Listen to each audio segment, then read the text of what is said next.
14મી ઓગસ્ટથી રાજકોટમાં જામશે સૌરાષ્ટ્રના પ્રખ્યાત લોકમેળાની રંગત। રાજકોટના રેસકોર્સ ગ્રાઉન્ડમાં જન્માષ્ટમી દરમિયાન 5 દિવસનો લોકમેળો યોજાશે। આ લોકમેળાને આ વખતે શૌર્યનું સિંદૂર નામ અપાયું છે। 5 દિવસ ચાલનારા આ લોકમેળામાં ન માત્ર રાજકોટ પરંતુ સૌરાષ્ટ્રભરમાંથી મોટી સંખ્યામાં લોકો ઉમટશે।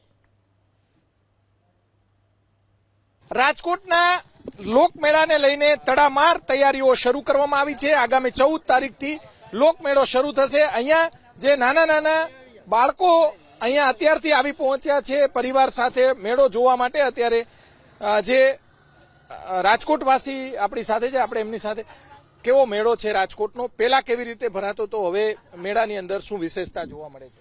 મેળો તો આજે માનો કે 75ની સાલથી 1975ની સાલથી મેળો જેમ જેમ દિવસો દિવસ વધતો જાય છે એમ એમ મોજ વધતી જાય છે મેળાની, અને જેમ જેમ આનંદ લૂંટે છે એમ એમ મેળાવાળાને પણ આનંદ આવે છે અને એના ધક્કા પણ ફેલ નથી જતા, એ કમાઈને જાય છે, લોકોને રોજગારી મળે છે। હા, અનેક લોકોને જે અમારા રાજકોટના ભરોસા મેળા કરીને બેઠા છે એનું ભરપેટ રાજકોટ વાળા એનું પૂરું કરી દે। વરસાદ હતો, આ વખતે જામશે મેળો, જમાવટ લેશે એવું લાગે છે? હા હા, આ તો રંગીલું રાજકોટ છે અમારું।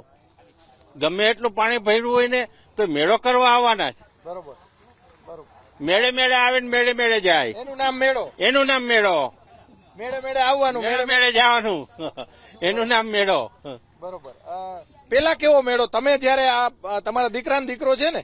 દીકરીનો દીકરો? હા, દીકરીનો દીકરો। તમે નાના હતા ત્યારનો મેળો કેવો ને અત્યારનો મેળો કેવો? વધતું જાય છે દિવસે દિવસે।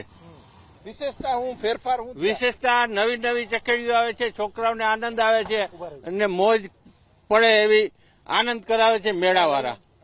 ચોક્કસ બેટા, મેળો કરવા તમે આવશો અહીંયા?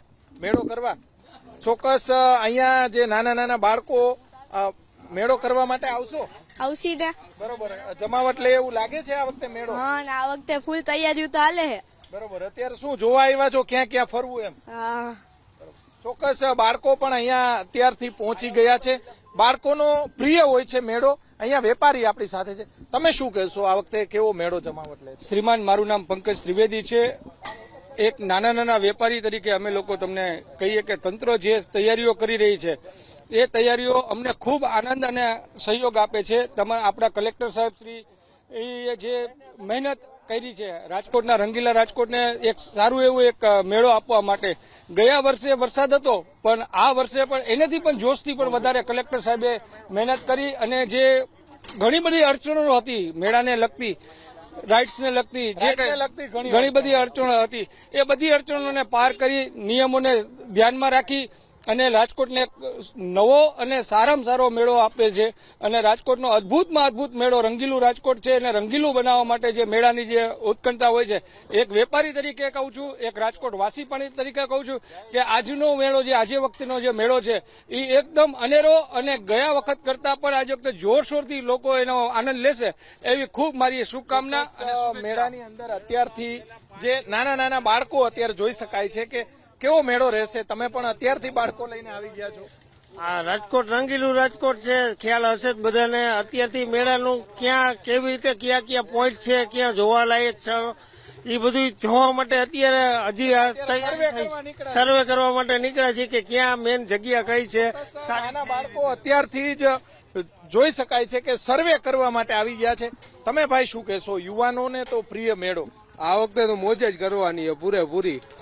ગયા વર્ષની જેટલી મોજ વિખાણી બધી આ વખતે કરવી છે। આ વખતે વરસાદ હતો, ગયા વખતે વરસાદના હિસાબે જેટલી મોજ ન કરી આ મોજ આ વખતે કરવી છે। ચોક્કસ મેળો, લોકમેળો જમાવટ કરશે। અત્યારે જોઈ શકાય છે કે આ દ્રશ્યો બતાવવાનો પ્રયાસ કરીશું। ગગનચુંબી જે રાઈડ છે, અનેક વિવાદો વચ્ચે રાઈડ ઉભી કરવામાં આવી છે। છેલ્લા 2 મહિનાથી સતત રાઈડને લઈને જે સરકારની ગાઈડલાઈન હતી, બીજી તરફ રાઈડ સંચાલકો છે તેમની માંગ હતી ટીઆરપી અગ્નિકાંડ બાદ અને રાજ્યની અંદર અલગ અલગ બનાવો બાદ જે રાજ્ય સરકાર દ્વારા કડક એસઓપી તૈયાર કરવામાં આવી હતી, જેનો ક્યાંક વિરોધ પણ રાઈડ સંચાલકો દ્વારા કરવામાં આવ્યો હતો। થોડી રાહત પણ જિલ્લા વહીવટી તંત્ર છે તેમના દ્વારા આપવામાં આવી છે। આ વખતે લોકમેળો જમાવટ કરશે, સાથે સાથે મોટી સંખ્યામાં જે લોકો છે 15 લાખ કરતા, સૌરાષ્ટ્રના ખાસ કરીને ગ્રામ્ય વિસ્તારમાંથી 15 લાખ કરતા વધારે લોકો જે મેળાના માણીગરો છે તે આવી પહોંચશે। આ વખતે જો ભારે વરસાદ ન પડે તો મેળો જમાવટ કરે તેવી પૂરેપૂરી શક્યતાઓ છે. કેમેરામેન શુભ આશિયાની સાથે પરાક્રમસિંહ જાડેજા, એબીપી અસ્મિતા, રાજકોટ.